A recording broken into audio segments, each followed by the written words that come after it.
2 butchers were sent to clear the dead and found up to 400 corpses, which they managed to stack in carts neatly by cutting them into bits: arms, heads, legs and torsos.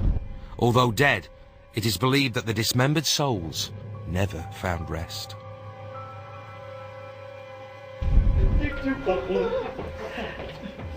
I'm so pleased you're happy. This is great. Watch your step now. Watch your step. Yeah. It's nice and slowly. I ain't afraid no ghost. Okay. Chaps, you come round this way. Come round here. Or come round that, and then just come round that way. Stand facing me. Come round. Louis? Yeah. Come on. We're looking at the wash. Come round this way. That's it, turn around here. Okay, this was a street, as you can see, but there was no roof. It was 8 stories tall, and it actually went further down towards the river. The very rich people lived on the top, and the very, very poor people lived down below. There was so many people that died of disease, plague, typhoid. It was horrendous. Now, there are many, many ghosts that are said to roam this particular street. It's not just here. There are rooms off this street that are haunted. For instance, there is a house built in this place. In fact, one of the rooms just behind you is called Chesney's house.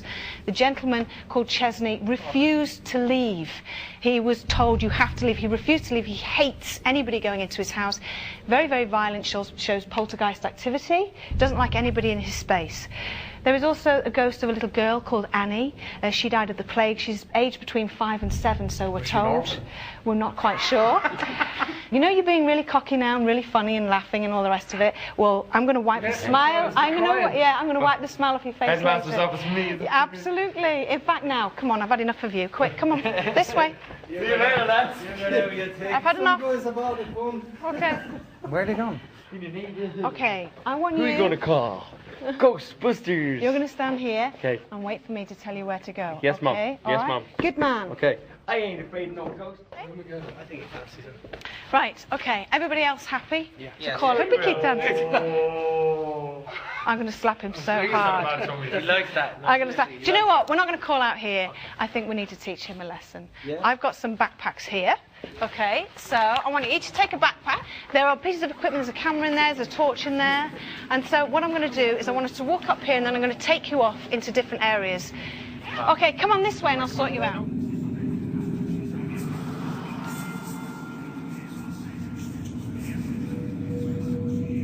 Although Boyzone and Louis might want to stay together, it's inevitable that over the course of the night they will be asked to venture into the darkness alone. That is the nature of the beast.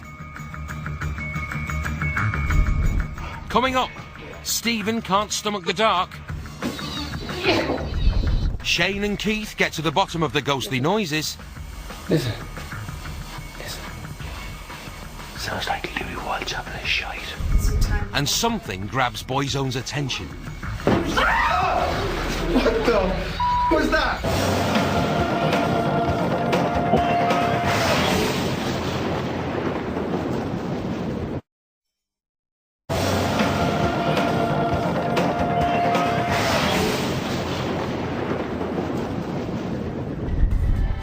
Boyzone and Louis Walsh are in Edinburgh's Old Town for a night of fright, with the nation's favourite ghost hunter, Yvette Fielding. Yvette has just introduced the boys to the creepy Mary King's Close, their first location of the night. However, some of the band do not appear to be taking tonight's ghost hunt in the spirit it should be. There is also a ghost of a little girl called Annie. She died of the plague, so we're told. We're not quite sure. You know, you're being really cocky now and really funny and laughing and all the rest of it. Well, I'm going to wipe the smile. I'm going to wipe the smile off your face. Headmaster's office for me. Absolutely. In fact, now, come on, I've had enough of you. Quick, come on, this way. See you later, lads. Watching Boyzone's antics from the taxi parked outside is Professor of Psychology and Body Language expert Geoffrey Beattie.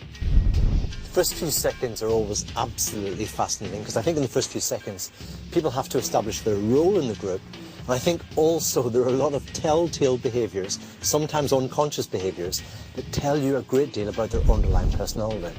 Now, what have I learned so far? Well, Keith is obviously the joker of the pack. Very stable personality, very, very extrovert, and you can see by the way the rest of them smile and laugh at his joke that they're going to depend upon him to get them through the night. Now, what's really interesting is just look at Ronan's behaviour when Yvette starts getting her warnings in. There's a lot of hair smoothing, face stroking. This is not about vanity on Ronan's part. These are self-adapters, sure signs of anxiety.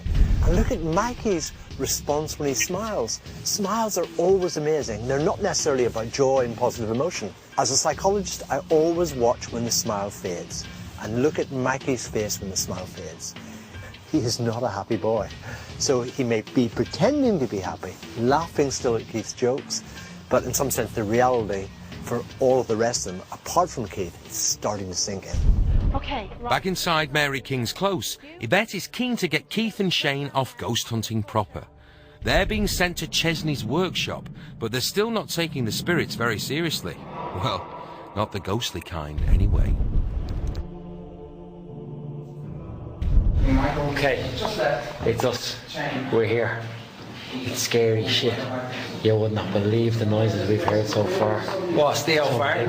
Yeah, man, that moved the earth. I heard a song come to mind. It was like, I feel the earth move under my feet. I feel the sky tumbling down, tumbling down. Well, let's go this way. Oh, no, there's nothing down there, is there? With Keith and Shane placed in their dark corner, it's now the turn of Stephen and Mikey to start their quest for some spooky shenanigans. They're being sent to investigate the endless rooms and corridors that make up Mary King's. But unfortunately for Stephen, the very thought of this is making him feel a tad queasy. You all right? Yeah, there is a...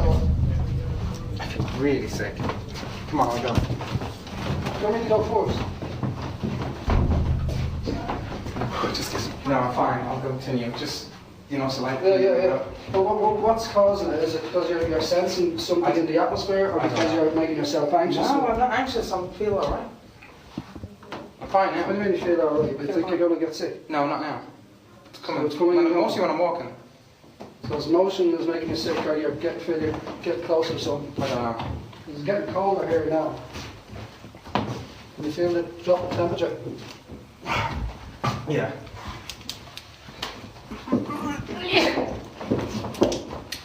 Oh, God. Just kiss me out for a second. Come on. Yeah, no, you're alright, take your time.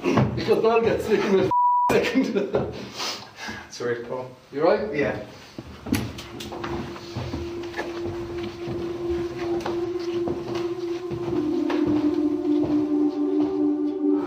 So walking up the stairs, me and Michael. Oh, I don't like this. You don't like this place? Are you feeling some allergy, Stephen? No, just feel a bit. It's that sick thing again. It's very stuffy down here, isn't it? Yeah, it's dry.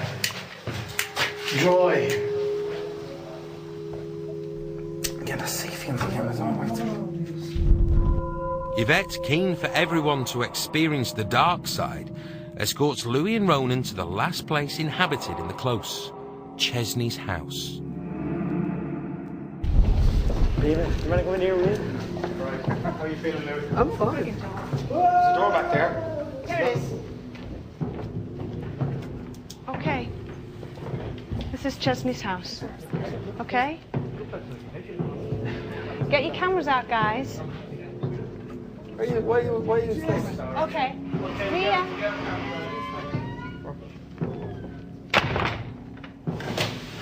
Ronan, let me get out.